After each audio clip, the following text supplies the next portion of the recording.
ఆంధ్రప్రదేశ్ అభివృద్ధి బాటలో నడవాలి. ఉపాధి అవకాశాలు, పురోగతి, సంక్షేమం జరగాలి అని అహర్నిశలు పాటుపడే ఆంధ్రప్రదేశ్ ముఖ్యమంత్రి వర్యులు శ్రీ నారా చంద్రబాబు నాయుడు గారికి సాదరంగా స్వాగతం, సుస్వాగతం పలుకుతూ ఆర్థిక సంస్కరణల రథసారథిగా గ్రామీణ భారతదేశపు ఆర్థిక సాధికారతకు వెన్నుదన్నుగా నిలిచినటువంటి మన భారత గౌరవనీయ ఆర్థిక మరియు కార్పొరేట్ వ్యవహారాల మంత్రి శ్రీమతి నిర్మలా సీతారామన్ గారికి కూడా స్వాగతం పలుకుదాం. వివిధ బ్యాంకుల ప్రతినిధులు మన ముఖ్యమంత్రి గారికి పుష్పగుచ్చాన్ని ఇచ్చి స్వాగతం పలుకుతున్నారు. ఈరోజు ఇందాక చెప్పినట్టు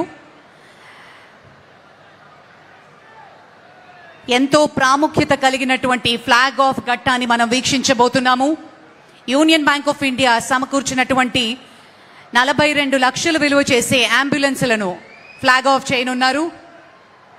మనమంతా గట్టిగా చప్పట్లతోటి ప్రభుత్వ ఆసుపత్రికి అందజేస్తూ ఉన్నారు. అలాగే నబార్డ్ సౌజన్యంతో గుంటూరు, పల్నాడు జిల్లాల్లో కాను డిసిసిబి బ్యాంక్ గుంటూరు అందించినటువంటి 25 లక్షలు విలువ చేసే 2 మొబైల్ డెమో వ్యాన్స్ ని కూడా ప్రారంభిస్తున్నారు.